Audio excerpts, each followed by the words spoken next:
Yeah, thank you so much. So first of all, yes, I'm Edward. So I'm a PhD student at KU Leuven. I'm very happy to be able to still join the party despite having some unexpected disease, which I thought was not really a problem anymore. But I'm happy to be fit and to be able to give that presentation online as well. So today we're going to talk about predicting impact of treatments over time with uncertainty-aware neural differential equations. And this is a work that I have been doing while I was interning at MSR Cambridge in the UK last summer. And so here I highlighted three very important words that we are going to deal with for this presentation. The first of all is treatment. So we'll see that predicting a treatment effect is a specific causal question. And so we have to take specific methodologies in order to address that questions carefully. The second one is uncertainty, because we want to have a robust way of predicting those treatment effects. And so we're going to embed uncertainty estimates in our predictions. And the other one is differential from differential equations. So basically we're going to use neural ODs or variants thereof in order to predict this over time. So first, maybe to start and to give a little bit of real world motivation about why we would care about this problem, I'd like you to introduce with Thomas. So Thomas is a very good friend of mine. He just turned 30, just 30 years old. And unfortunately, in early 2020, he was diagnosed with multiple sclerosis. And so multiple sclerosis, for those of you who don't know, it's an autoimmune neurodegenerative disease for which there is unfortunately not yet any cure. And however, current therapies available on the market are pretty powerful, and they allow to control the disease reasonably well, such that the patient's conditions will only degrade very slowly over time. But that's only when you actually found the right disease that works for the typical for your typical patient, your particular patient profile. And so, for instance, for Thomas, despite having been diagnosed more than 2.5 years ago, he has already changed treatment 3 times, and clinicians have yet to find the right treatment that would work best for him. And so, of course, in the meantime, if this 2.5 years, irreversible lesions in his brain have kept accumulating, and of course, his state is degrading. And so unfortunately, this is not an isolated event, and finding the right therapy for the right patient at the right time is still a very complicated but crucial task in multiple sclerosis, but in other chronic diseases as well. Right? So chronic diseases are those diseases that progress over long time periods, such as cancer, cardiovascular diseases, diabetes, but also multiple sclerosis. And so finding what treatment might be best suited for a specific patient profile is still very much debated and a topic on ongoing clinical research. And so the time that you spend trying to figure out what the right treatment might be for that patient is just lost to the progression of the disease, and thus results in worse prognosis. And just to give a broader perspective, chronic diseases currently account for almost 50% of death worldwide currently. So that's very an important problem. So nevertheless, and to see things more on the bright side, we are at a time right now where we're presented with amazing opportunities, right? And so I guess all of you know, that first of all, we are increasingly collecting enormous amounts of clinical data from daily clinical practice, but also from clinical trials. But this amount of data is just so mind-bogglingly huge that basically no human clinician could ever make sense of it. So fortunately, in parallel, we also observe this incredible increase and progress in machine learning methods that can help us make sense of this large amounts of data. And so what we're going to try to address today is basically how can we use this available clinical data to help clinicians improve or help them in the treatment decision process, and eventually maybe hopefully help towards speeding up finding the right treatment for the right patient as soon as possible.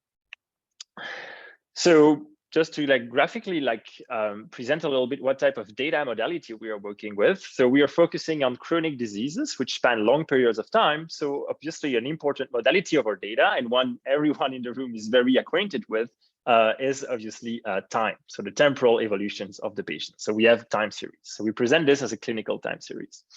And so for each patient, this clinical time series would just be basically a collection of time-stamped clinical measurements that represents the clinical history of the patients. And so these measurements can consist, for instance, of lab values, for instance, let's say growth hormone, but also vitals like blood pressure, also past treatments that have been given in the past. And so previous therapies, but also some high dimensional modalities like images, so MRIs, for instance, especially multiple sclerosis, but also time series themselves within the bigger time series. For instance, in multiple sclerosis, you have evoked potentials, or you might have like EEGs, so all those type of modalities that you can collect also over time. And so our goal, as I said, is like, so here in like, okay, it's July 2022, it should be like September 2020, September 2022 now. Our goal is to be able to better recommend today, so September 2022, the best treatment that would like lead to the best future prognosis based on like the available clinical history. And so, however, so as I already kind of like pointed out, this will come with statistical challenges. So first of all, at each time step, you have like potentially very high dimensional data. So as I said, like maybe MRIs, so like very large images, sometimes with very high resolution. And also you might not observe all the modalities at each time steps. Actually, it would be very rare that you would observe all the modalities at each time step, meaning here that, for instance, like the MRI, you only observe it in November 2021, but in May 2020, you don't have this MRI. So the MRI is basically missing. So you have like an issue of like missing values of like following up like those observations over time. And then what's more, you also have like an irregular sampling, which is very typical of different scientific areas, but also specifically in healthcare, and especially in the observational setting, because like you don't really control when the patients actually come to a clinical visit. So here you see that, for instance, like let's say Thomas went to a clinical visit in May 2020, and then we didn't see him anymore until March 2021, but then suddenly we started seeing more often after March 2021. So how do we actually also from a statistical perspective make a bit more sense of having this irregular sampling? And then last but not least, which will be also very important in this work, when you are dealing with data from like observational data, you would also have like typically confounding between the clinical history and the observed treatment assignments. And what that means is that like basically the treatment assignments are fortunately not given at random, but basically are dependent on like some previous information that the clinician has had, which depends on the clinical trajectory that you use, that you observe for actually giving this treatment predictions. And so we will see that like this actually provides like additional issues that we need to account for. And so in this presentation, we're not going to address all of the problems or all of the challenges which are prevalent in clinical time series, but we're going to focus on two of them. And the first one is irregular sampling, and the second one is confounding. And we're just going to try to address those two problems jointly. So without loss of generality, we're just going to abstract this like very big, messy clinical time series I showed you with like MRIs and whatnot into like a simpler, into just a simpler object, which is just going to be a collection X of like tuples of timestamps and observation values. And then in this observation values, in this observation vector, you can also consider there is like, for instance, a mask, which might like be a binary vector saying, okay, do I observe maybe that observation at the time step, yes or no? And so what we consider is that there's actually just a partially observed process, X of t, which is continuous. So that's like the solid line here. But what we actually observe is just like kind of like slightly noisy observations of that process over time. So if we would basically kind of like monitor the patients on a continuous time, in a continuous time fashion, we would observe the whole process, but we only observe it like as just at those discrete time in here, T0, T1, and T2. So one way that we can model basically this objective of trying to improve the treatment recommendation for a certain patient is to basically produce predictions for each of the potential treatment assignments and then select the treatment that results in the best outcome, right? So that seems like a very natural thing to do. And so the problem will be then framed as followed. So basically, if we condition on some available clinical history X, so there's X up until T star here, so all of the black dots until T stars of these observations, we want to predict the longitudinal treatment outcome over time. So we would like take like the past history, so X of T, the treatment that we want to predict for, so for instance, capital T0, capital T1, capital T2, and we want to predict like this treatment outcome over time. And importantly, I would say we don't want to predict this only at a single time step in the future, but rather over an arbitrary time range. And why do we want to do that? Is because like most often, like when you do like treatment effect predictions, you might, a lot of works might tend to just like predict like only a single outcome response. So like a single dimensional type of response. But of course, like diseases, especially like chronic disease, are very complex. So you don't want to have to like summarize this like this all complex response is just a single number, but rather being able to predict the whole trajectories of the patients, at least as far in the future as possible for different treatment responses. So no, crucially, we want to be able to predict, for instance, the treatment response for treatment 0, treatment 1, and treatment 2 for each patient. But in the data set, you of course don't observe all of the treatments, but you only observe a single one, right? And the one that has actually been assigned to that patient in the real world. So here that, for instance, would be treatment 1 for you, which you see that you have like those 2 green dots that are actually observations that we have in the data set. Because of course you cannot just give one treatment to a patient, observe the response, and then like rewind the time, just like give him like another treatment and see what happens, right? At least like in observational clinical data, that's not what you can do. And so that in itself wouldn't be a problem if treatments were assigned at random.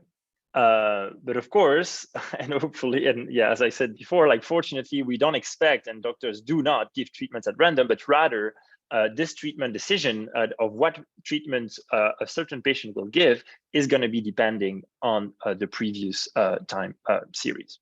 And so that's where basically problem starts. So because we are looking like at the effect of an intervention, so the treatment basically of these patients, so the best framework, a mathematical framework to start thinking about this question, I think, is a causal framework. And so we're going to look at this problem from a causal perspective. And so in the causal world, like people like to like represent things as a causal graph to try to reason about like what is actually causing what.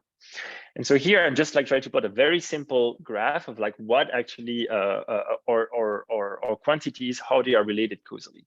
So we have X that are represented here about like all the available clinical history. So that's all the time series of the patients that you observe until T star. So which is like put time lowercase T star. We have T, which is capital T, which is the treatment assignment, the treatment that is given to the patient, and then Y, which would be the temporal treatment outcome. So what we're trying to predict. And then we see that basically X causes both the treatments, because like the treatment assignment that the doctors give is going to be influenced by the previous observations, but also causes the treatment response.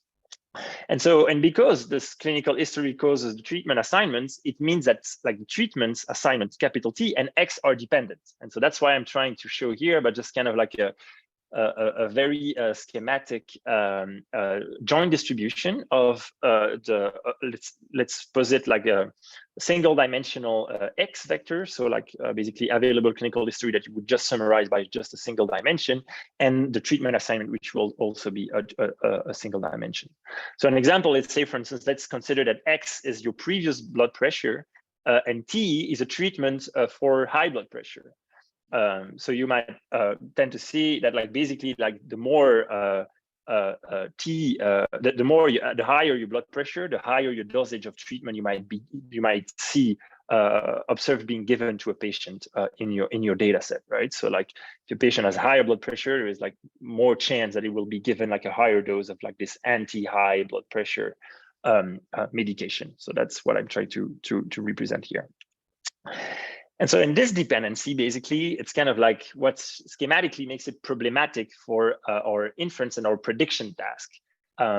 Because indeed, it means that like for a specific patient, a specific level, let's say, for instance, of blood pressure for X. So what I just fixed like the level of X here in this slide. We might have more or less available data in our data set for different history treatment pairs, right? So here we see that, for instance, for treatment T3, I'm kind of like really almost at the mode of the distribution. And so I would have a lot of data for supporting my model for learning what would be the impact of giving treatment T3 to that patient with that blood pressure.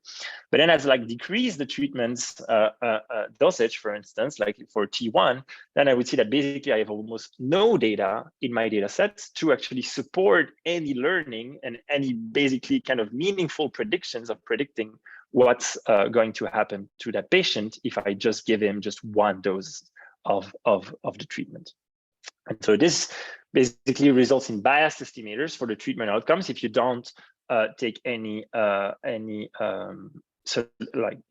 remedy for this. So what do people do in practice? So people then come with assumptions, obviously. And so typical assumptions are like, first, ignorability. So ignorability basically boils down to saying that there are no other variables in this causal graph that actually causes both T and YT. So what it means is that like I observe all of the information that the doctor is basically using for giving the treatment assignment. It's just like, it's also known as a no hidden confounder assumption.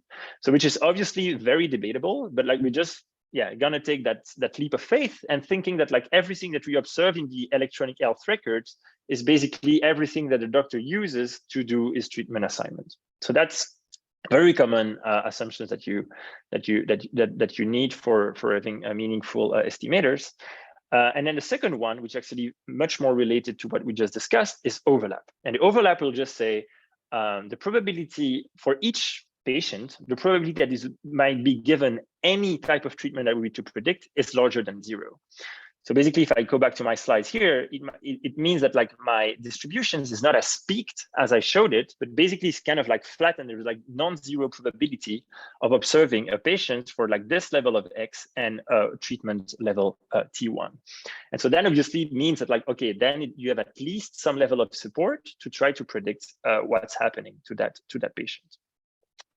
So this overlap assumptions is very used in practice. But the problem is that like this assumption is like both difficult to satisfy, because like you can think indeed, like for instance, would you really see patients with high blood pressure that would be given treatments for low blood pressure? That sounds like unlikely. Plus, it's also difficult even to verify in practice. So once you have a data set, it's very hard to actually verify that like those that this overlap assumptions really holds. So to circumvent this issue, we propose another approach. So instead of like having like this overlap assumptions, we're going to try to actually like characterize the lack of data support for their prediction. Because as you have less and less data, what it should translate to is that you should have like a higher uncertainty in your prediction of your model, and especially higher epistemic uncertainty, because you have like no data to support any evidence that like what would be the impact of this treatment. And so in particular, the epistemic uncertainty should be really large in the low data regime. So like here, when you have like very unlikely that you get the treatment. And so therefore, instead of assuming overlap, which is the common assumptions, we're going to try to model the treatment outcome predictions uncertainties. So not trying to just have like a single point predictions, but trying to do the best we can to have like the most meaningful uncertainties for the predictions over time that will allow us then to basically inform the clinician to when it can basically rely on the prediction, because there is enough data in the data set for basically giving a good recommendation for the treatment, and when or when not, like these predictions can be relied upon based on the uncertainty that you have. And so it allows you basically to defer uncertain decisions maybe to experts when the model is too uncertain. So it's also very importantly, in clinical practice to have like robust models that you can just trust, and that you're making sure that like they're not overconfident. So how are we going to do this? So first of all, I want to imagine or sketch a little bit the architecture that we envision for solving this problem if you would just want to do like point-wise predictions. So just points-wise estimates over time. So let's go. So this is basically a sketch of the whole overall architecture. Let's go over it together. So here you see as the input, what we would have is just like the past time series of that patient until time t star at which like the treatment will be given. Basically, we're going to use like irregular type of time series friendly type of encoder that will just like embed this whole information into a single hidden vector, which is like more easier to manipulate, like which we call it h of t star. Then in the bottom here, so you see like those green and blue lines. What we're going to model is like treatment responses for different treatment regimes. So here you see like the green line would be like the treatment response curve for treatment regime 1, and the blue would be for treatment regime 0. And so we learn those functions so from the data. So basically it's just modeled by a simple MLP, so just a neural network that takes time into that just models the response over time. And then to predict what's going to happen for like different treatment regimes, we just take this hidden process at HT star, and then we're going to actually use a neural ordinary differential equation. So basically, it's we define a parametric form for the differential equations of h of t star, and we're going to be able to integrate this h of t star according to the equations that I wrote here. So basically, we're going to have a neural network that takes as input like the h of t at each point in time, and the treatment response u of t minus t star at each point in time as well. And so by using like numerical integration methods, so I know that you have like an amazing talk, I think by Patrick earlier as well. So I think you all know how to do that very efficiently. You're able like to predict in the future what would be like this value of this hidden process at any point in time. And then, but you're still operating now like in a hidden space. So what you want to do is to be able like to have those predictions or arbitrary time steps in the output space. So what you would do is that like once you have like integrated your hidden process at arbitrary time points, you would like learn an output function, which would be like this G here, which will be another neural network that would map for each hidden process at each time to the output observation space. And so this way you can have actually like estimates of like the treatment outcome trajectories for treatment regime 1 and treatment regime 0 conditioned on the past trajectories. So the data generating process is just like given here. So that's basically the overall architecture. But of course, we just said, okay, we want uncertainty estimates. There is no uncertainty estimates at all here. So how can we do this? So a very typical way to embed uncertainties into neural networks is to use Bayesian neural ODs, right? So the way that it would work is that like instead of like learning a point-wise estimate of what the weights of your neural network should be, you're going to actually have like a posterior distributions of your weights conditioned on your data. So you're going to learn this posterior, which is like underlined in green here, which is going to be a product of like the likelihood of your data times a prior that you give to your to the parameters of your model. And so in this case, we're going to do exactly the same thing, except that we're actually going to give a prior to the hidden process. So the whole hidden process here that we integrate, we're going to give it a prior, and we're actually going to learn what is the posterior of this prior, kind of like knowing the data. So to give it a prior, so a prior should be like stochastic, obviously, right? So like a neural OD just by itself is not like really, if you fix like the parameters, it's obviously deterministic.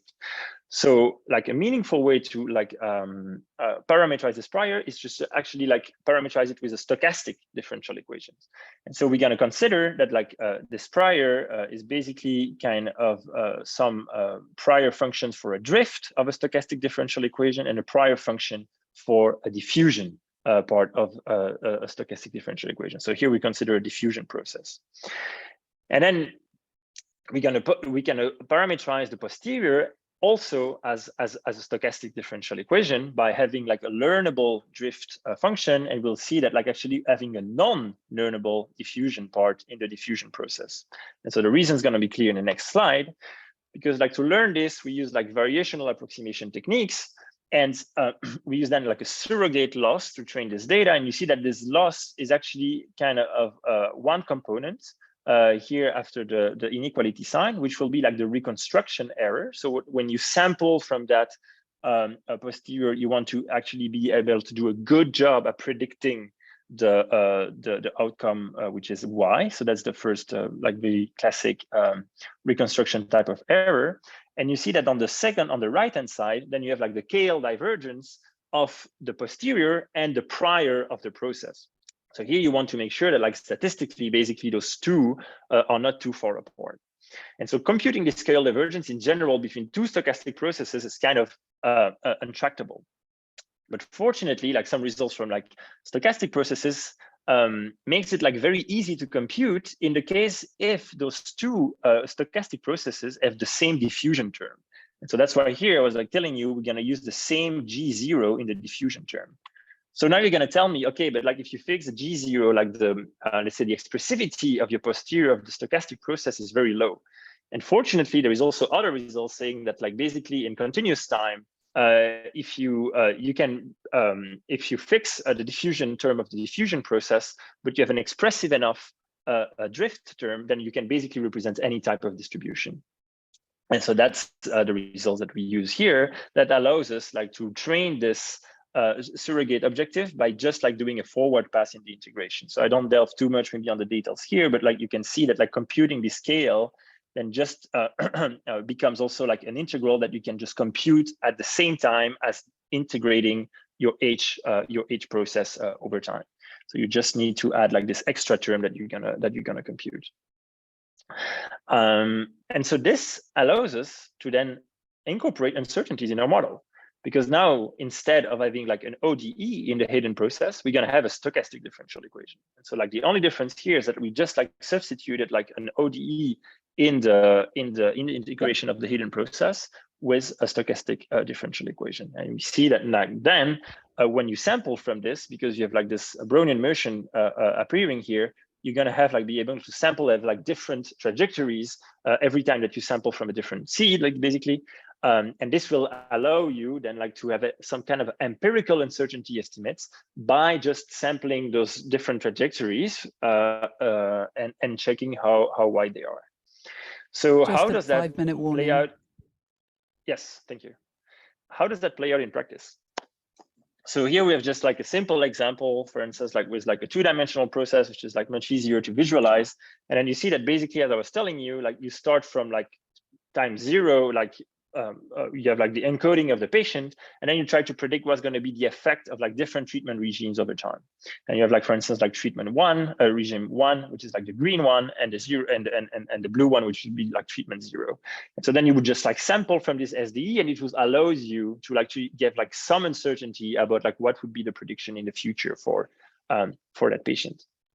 And we also see that it gives actually very good predictions, because Bayesian neural networks also quite well known for basically because they have some sense of like averaging. They would also they might also have like a better prediction properties as well. But in interesting experiments that we run is actually about like figuring out if like those uncertainties are actually meaningful and useful. So how do we evaluate this? So we consider kind of a little game where you would have like a set of tests patients, right? And then you would consider, and in this game, you would be given a proportion of patients in this test set that you can actually be evaluated on, right? So instead of evaluating 100% of the test sets with your model, you're able to choose how many of those patients, like let's say 50% of those patients that you choose from this test set, and you will actually be evaluated only on those 50%. And we evaluate like different strategies in how well you can actually select those patients for your budget, which would give you like the lowest reconstruction error. So obviously one like very simple one would be just like a random strategy, right? So you have like, you're given a test set of patients, you only have a budget of 50%, you just take like random 50% of those patients, and you just like ask your model like what is the prediction, the mean square error. The second strategy is using the propensity score.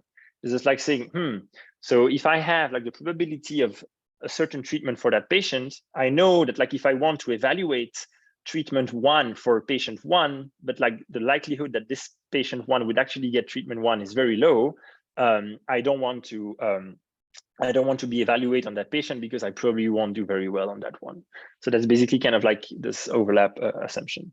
And then the third strategy would be like using the uncertainties. So basically you would just first discard the patients for which you predict they're going to be already a very big uncertainty. And so just being evaluated on the one which have a lower uncertainty. And so what we do here is we plot basically the RMSE on the on the proportion of the test data which is retained for all those of different strategies. So in the right and the left hand side, you would see it for like confounded data set. And you will see that basically then the propensity score would actually do quite good as this for as a strategy, but like the uncertainty based is actually much better. And so like providing like more meaningful ways to basically sort out the patients together. And so then the right hand side would be like when you don't have any confounding. And so basically like here it means like the propensity score cannot do anything, because like if you don't have confounding, the probability of having a treatment is the same for every patient. But still our uncertainties are able like to get some signal out of this. So I'm running out of time, so I'm just gonna skim through the results. So actually like we compare quite favorably with other competitors, and it's so very nice. And just like wrapping up, saying so what did we do? So we had like this goal of trying to predict the treatment outcomes over time. We did this by actually trying to model the uncertainties and using like stochastic differential equations to predict that like over longer time steps and not over only a single point. And this way we managed to address like both the irregular sampling issue of those clinical time series, and also to address like the confounding by actually having like these uncertainty aware differential equations. Of course, this works also. So I paint like a very nice pictures of this, but also there is of course like a lot of limitations in open questions, which I think are very interesting. And first and foremost, I think reliable uncertainty estimation is still a very challenging problem. So you might like make it like on some, let's say, kind of like very well controlled problem, but like having like a good Bayesian neural network, and especially also then a good Bayesian neural ODE is still something which is a very open. And I think like, for instance, questions like what is a good prior are still very much open questions. Then we discussed about assumptions, which might not be valid. And a single treatment we also consider only a single treatment assignment. And the identifiability of the treatment response might also not be like fully validated all the time. And I guess that's it for now. So this is the references. People I should thank because they helped massively in this work as well. And then thank you so much for your attention.